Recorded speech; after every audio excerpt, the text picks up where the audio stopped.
Radio city पर अखिल के साथ हैं आप और हम लोग बात कर रहे हैं लगातार पंडित विजय त्रिपाठी जी से। पिछली वीडियो भी आपने देखी, ये वाली वीडियो भी आप देखिए। बहुत सारी ऐसी बातें हैं जो शायद आपको ना पता हो या शायद आपने मिस कर दी हो। कि कई बार हमने सुना है कि मंत्र सिर्फ ऐसा नहीं कि हमारे सनातन धर्म में है, मंत्र साइंटिफिकली भी काम करते हैं, बॉडी में वाइब्रेशंस लेकर आते हैं। तो मंत्रों की शुरुआत कहाँ से हुई, कितनी तरह के मंत्र होते हैं आपके हिसाब से, मतलब मंत्र कैसे काम करते हैं शरीर पर, वो उसमें क्या क्या कहेंगे आप? देखिए, मंत्रों का जो विज्ञान है मूलतः तो इसमें आप समझ लें 3 प्रकार के मंत्र होते हैं, पुल्लिंग, स्त्रीलिंग और नपुंसकलिंग। ओके। 3 मंत्र होते हैं। अब मंत्रों की जो हुई है खोज हुई है, आविष्कार किया है ऋषियों ने हमारे। अब ऋषियों ने खोजने के बाद मंत्र बनाए, मंत्रों को बनाने के बाद उनके बीज मंत्र बनाए। जैसे दुर्गा सप्तशती है, ये आपकी जितने अध्याय इसमें है, एक दुर्गा सप्तशती आती है और सिर्फ बीज मंत्रों की होती है, उसमें सिर्फ बीज मंत्र है और कुछ नहीं है। लेकिन बीज मंत्रों को जपने का अधिकारी सामान्य व्यक्ति नहीं हो सकता। वो वही हो सकता जो शाक्त पंथ में दीक्षा लिए हुए हो। सब अब लोग कहते हैं कि प्रमाण लाओ, मंत्रों में क्या ताकत है। मैं आज आपके रेडियो सिटी के माध्यम से और आपके सम्मुख लोगों को एक चीज बता रहा हूं, वो करके देख लें। एक थर्मामीटर बाजार में 100, 150, 200 रुपए का मिल जाएगा, नेट पे मिल जाएगा, मैदान से मंगवा लें। थर्मामीटर मंगा के रख लें और नहा धो करके स्नान ध्यान करके बैठ जाए एक जगह और थर्मामीटर से अपने शरीर का टेम्परेचर नाप लें। मान लीजिए 98 डिग्री निकला। अब उन्हें 1000 बार, ज्यादा नहीं, सिर्फ 1000 बार रंग रंग रंग रंग रंग रा बीज मंत्र का रंग रा के ऊपर अनुस्वार लगा करके रंग रंग रंग रंग रंग रंग रंग ऐसे जाप करना है 1000 बार। ये 10 मिनट करना है। अपना टेम्परेचर नापेंगे, 1 डिग्री बढ़ा हुआ निकलेगा, क्योंकि ये अग्नि का बीज मंत्र है। अच्छा, ओके। ये अग्नि का बीज मंत्र है। अग्नि को जब आपकी जबान घर्षण करती है, रा जी, हा के साथ आप ऐसा नहीं कर सकते। हा के साथ आप जबान को रगड़ नहीं सकते। हाँ। जबान का जो घर्षण होगा ऐसे होगा, है ना जी। तो ये अग्नि का बीज मंत्र है। अग्नि के बीज मंत्र का जब आप जाप करेंगे तो आपका टेम्परेचर बढ़ जाएगा। ओके। ये जो बीज मंत्र जो हमारे होते हैं जी, ये अलग चीज है। ये साधना के, जो लोग साधना के पथ पर, साधना और उपासना में थोड़ा अंतर है। साधना तब की जाती है जब हमारी कोई साध न रह जाए। साध न रह जाए, साध माने इच्छा है न रह जाए। लेकिन साध न रह जाए ऐसे बोलते समय, या निष्काम कोई शब्द है बोलते समय, वदतो व्याघात दोष लगता है। निष्काम तो यहाँ कुछ है ही नहीं। अगर मोक्ष के लिए लगे हुए हैं तो भी कामना, इच्छा तो है ही है जी। तो निष्काम में वदतो व्याघात दोष लगता है, इसलिए मैं निष्काम को नहीं मानता। सकाम और निष्काम जैसा कुछ नहीं हो सकता। सब कुछ भी हम करते हैं सब सकाम है। किसी में हमारी इच्छा छिपी रहती है, किसी में हमारी इच्छा जाहिर हो जाती है जी। बस ये चीज है। अच्छा, मंत्रों का एक रिदम होता है। आपने सुना होगा एक संगीत के, उसमें जो इंग्लिश पाश्चात्य संगीत है, इसमें एक रिदम बोलते हैं, लय जिसको कहे, हमारे हिंदी में उसको लय कहा जाता है जी। उसी को इंग्लिश में रिदम बोलते हैं। तो एक गाना है, वही गाना लता मंगेशकर जी गाती हैं, रफी साहब गाते हैं, मुकेश जी गाते हैं, तो गाना अच्छा लगता है। हमारे जैसे बेसुरे आदमी को आप मंच पे खड़ा कर दो तो लोग नीचे घसीट के फेंक देंगे, बाहर उठा के को मारने लगे। क्योंकि मुझे उस मंत्र का रिदम नहीं आता, संगीत की की तर्ज नहीं जानता मैं। तो हर मंत्र की अलग अलग रिदम होती। गायत्री मंत्र है, उसका रिदम अलग है। अच्छा। दुर्गा के मंत्र हैं, उनका रिदम अलग है। ओके। आजकल तो एक वो चला हुआ है, किताब खरीद ली और उठा के उसमें पढ़ना शुरू कर दिया। हाँ, या यूट्यूब खोल लिया, यूट्यूब में कोई गा रहा है, गाने वाला तो शब्द को तोड़ मरोड़ देगा। हाँ जी। अब गाने वाला बोलेगा नमामि, नमामि को लंबा खींचेगा, मी करेगा। क्यों करेगा भाई? नमामि है तो नमामि को छोटी की मात्रा के बजाय वो बड़ी की मात्रा लगा देगा, क्योंकि उसको गाना है। उसको गाने में सारे गामा पाधा नी सा नी धापा मा गा रे सा से उसको टैली करना है। टैली करने में अगर एक आध अक्षर को, वर्ण को से 2 बार बोलना होगा तो वो 2 बार बोल के मिला लेगा। लेकिन मंत्र को बोलने में ऐसा नहीं चलता है। मंत्र को उसी के रिदम में बोलना होगा। और जो स्तोत्र होते हैं हमारे, इनमें सब में ऊपर लिखा रहता है मत गैंद छंद, उष्णिक छंद, बृहति छंद, अनुष्टुप छंद। छंद जो है व्याकरण, वेदस्य मुखम व्याकरणम, वेद का मुख जो है वो व्याकरण है, इसीलिए व्याकरण लोग सीखते हैं। संस्कृत के विद्वान होते हैं व्याकरण सीखते हैं, लेकिन सामान्य जनता तो व्याकरण पढ़ नहीं सकती जी। वो तो ABCD EFGH पढ़ के आई है, काका का गांगा नहीं लोग जानते आजकल के तरह में। हम लोग के समय में तो 12 खड़ी पढ़ाई जाती थी।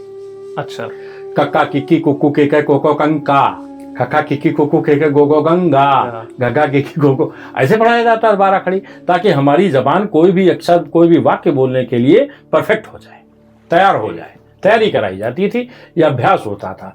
इसी तरह से मंत्रों का एक रिदम होता है, इसके लिए अभ्यास करना होता है। अगर आप सामान्य आदमी हैं तो आप किसी जानकार व्यक्ति के पास जाइए, उसके पास किसी भी जानकार से कुछ शिक्षा लेने के पहले एक तो खाली हाथ नहीं जाना चाहिए। ओके, कुछ ना कुछ लेके जाइए। आपके पास कुछ नहीं, आप गुलाब का एक पुष्प ले लीजिए, ये कितने का मिलेगा, 2 रुपए 4 रुपए जी। बतासा ले लीजिए 5 रुपए का, खाली हाथ मत जाइए और जाकर इसको समर्पित कीजिए। अगर अच्छा आदमी है तो आपके 5 रुपए के बतासे को या 5000 रुपए की हेजलनट की मिठाई को वो एक ही जैसे भाव से देखेगा। अगर लोभी लबार है तो फिर वो गुरु हो नहीं सकता। गुरु का मतलब क्या है? आपका मैं एक कार्यक्रम देख रहा था, बड़ा अच्छा मुझे लगा, गुरु कैसे करें जी। तो गुरु जिसको देखने से मन प्रसन्न हो जाए। आप किसी को गुरु करने गए हैं, अब उनको देख के मन पर, अब गुरु अगर पहले से कहता है कि भैया हम तो दीक्षा तुम्हें तब देंगे जब तुम 11,000 रुपए, 5 जोड़ी वस्त्र और एक सोने का अंगूठी और ये सब लेके आओ, तब तुम्हें हम दीक्षा देंगे, तो गुरु कहाँ हो? तो भिखारी हो गया, मंगता हो गया भाई। वो तो पहले ही मांग रहा है। गुरु का मतलब कि एक सर्वगुण संपन्न व्यक्ति, जिस व्यक्ति के अंदर सामान्य मनुष्य के ऊपर क्षमताएं हैं, वो गुरु हो सकता है। गु माने अंधकार, रू माने दूर करने वाला। जो अंधकार, जो आपके अंधकार को दूर करके उसको प्रकाश के मार्ग पर लगा दे, वो गुरु होता है। ओके। और कभी भी देखिएगा, शिष्य से गुरु महान होता है, गुरु से शिष्य महान नहीं होता है जी। शिष्य ज्यादा पॉपुलर होते हैं एक तरीके से। हाँ, द्रोणाचार्य के शिष्य अर्जुन, द्रोणाचार्य के शिष्य एकलव्य, गुरु रामदास के शिष्य शिवाजी। हाँ जी, है ना जी। शिवाजी मशहूर है, रामदास को लोग जानते नहीं कौन है रामदास। कबीर के गुरु रामानंद, कबीर जाने जाते हैं, रामानंद का लोग नाम ही नहीं जानते। रैदास के गुरु रामानंद, लोग नाम ही नहीं जानते हैं। तो गुरु जो होता है एक्चुअल में वो नेपथ्य में रहता है। ओके, वो नेपथ्य में रहता है। अब नेपथ्य में जो रहता है, जो पीछे खड़ा हुआ है, जब नाटक थिएटर वगैरह होता है तो नेपथ्य में पीछे से एक आदमी धीरे से डायलॉग बोल देता है, वो काम गुरु का है। गुरु आपको, आपके अंदर जो शक्ति है, जो बायोमेट्रिक प्रणाली निकली ना हमारे अंगूठा लगाने वाली जी, ये क्या है? एको द्वितीयो नास्ति न भूतो न भविष्यति। जो आप हैं उसका 99.99% तो कोई हो सकता है, मे बी संभव है, लेकिन 0.01% कुछ न कुछ डिफरेंस आप में है। वो डिफरेंस क्या है? आप अपने को खुद जागृत करिए। ये विधा जो होती है, अच्छा गुरु जो होता है वो आपको जागृत करता है। बुद्ध ने कहा था अपदीपो भव, अपने दीप स्वयं बनो। जब तक आप अपने अंदर ज्ञान की ज्योति नहीं जगा लेते तब तक कोई गुरु आपका क्या? गुरु तो बहुत घूम रहे हैं दुनिया में। आज तो आप यूट्यूब चैनल खोलो, टीवी चैनल खोलो, जाने कितने गुरु मंचों पे बैठे हुए बता रहे हैं, कथा सुना रहे हैं, दीक्षा देने को तैयार बैठे हैं। आओ हमारे यहाँ दीक्षा दो, हमको ये पगड़ी पहनाओ 5 लाख की, वो पगड़ी पहनाओ 10 लाख की, आओ दीक्षा ले जाओ। तो ये गुरु दीक्षा थोड़ी है, ये बिजनेस है।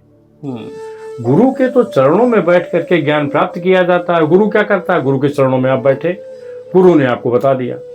अब जैसे एक छोटी सी बात है, दुर्गा सप्तशती है, सब लोग पढ़ रहे हैं जी। इसमें एक दुर्गा परा क्षमापन स्तोत्र है जी। तो वो आपने मुझसे प्रश्न उठाया भी था, पंडित जी इसका क्या रहस्य है जी? तो उसका भी रहस्य है। तो पुस्तकों में जो लिखा है उसको जब हम होश में नहीं पढ़ते हैं तो हम कुछ नहीं समझ पाते। सबसे बड़ी चीज है होश में रहना। आप किसी को चिड़िया को चहचहाते हुए देखिए, होश में देखिए, बड़ा अच्छा लगेगा। गंगा के किनारे बैठ जाइए, गंगा की लहरों को चलते हुए देखिए, होश में देखिए। हम होश में नहीं रहते। आजकल हमने होश में रहना छोड़ दिया है। हम भोजन कर रहे हैं, पत्नी आई, थाली पकड़ा गई, हम बेड पे ही बैठे टेक लगा करके, हाथ में हमने वो थाली उठाई, सामने टीवी चल रहा है, हम खाते जा रहे हैं। तो हम भोजन का आनंद नहीं ले रहे हैं, आनंद तो हम टीवी का ले रहे हैं जी। हम अपनी बॉडी में जो भोजन भेज रहे हैं, जो आज हम भोजन भेज रहे हैं जी, तो तो इसके साथ जब भोजन जाएगा तो इसका रस बनेगा, रस से फिर रक्त बनेगा, रक्त से फिर मांस बनेगा, मांस से चर्बी बनेगी, चर्बी से हड्डी बनेगी, हड्डी से मज्जा बनेगी, मज्जा से वीर्य बनेगा, वीर्य से ओज बनेगा। तो ये जो 8 क्रियाओं से होकर के जो भोजन गुजरता है, आज का किया हुआ भोजन हमारा 8वें दिन रिजल्ट देता है। खा तो हम आज रहे हैं, रिजल्ट उसका 8वें दिन आएगा। हमारे शरीर में जो प्रत्यक्ष होगा उसका रिजल्ट 8वें दिन हमें मिलेगा।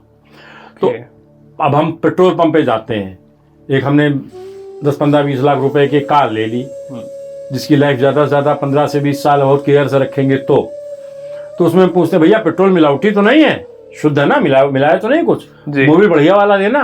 लेकिन यहाँ डाल रहे हैं हम, ठेले के ऊपर खड़े हो गए, देना जी एक पत्ता, रेस्टोरेंट में चले गए, देना एक पिज्जा। तो इस शरीर में डालते समय हम कुछ नहीं देखते, ये भी एक मशीनरी है, सारे ऑर्गन्स अंदर फिट है, चक्की है, कभी कुछ खा रहे हैं, कभी कुछ खा रहे हैं, कभी 2 बजे खा रहे हैं, कभी 4 बजे खा रहे हैं। तो जाहिर है आपका शरीर तो एक, आप किसी के दरवाजे पे जाइए या आपके दरवाजे पे कोई आवे और ठीक 11:10 पर नॉक करके चला जाए, इस तरह से वो 4-6 दिन करेगा तो 4-6 दिन बाद आप सोचने लगेंगे यार वो नॉक करने नहीं आया, वो नॉक करने आता होगा, आपका ध्यान वहीं जाएगा कि वो नॉक करने आता होगा। सही बात है। तो ये जो होता है, ये चीजें हमको अपने अंदर डेवलप करनी होती हैं। इनको डेवलप करने के लिए कोई रॉकेट साइंस की जरूरत नहीं है, हमें इसके लिए नासा की या इसरो की सलाहें नहीं चाहिए। इसके लिए कोई ऐसा गुरु कीजिए जो निर्लोभी हो और आप से किसी प्रकार की अपेक्षा न रखते हुए आपको सिखा दे। ऐसी ही और वीडियोस आती रहेंगी, आप भी कमेंट करके बताते रहिए कि आप क्या देखना चाहते हैं, क्या जानना चाहते हैं, तो हम उन पर वीडियोस लेकर आते रहेंगे।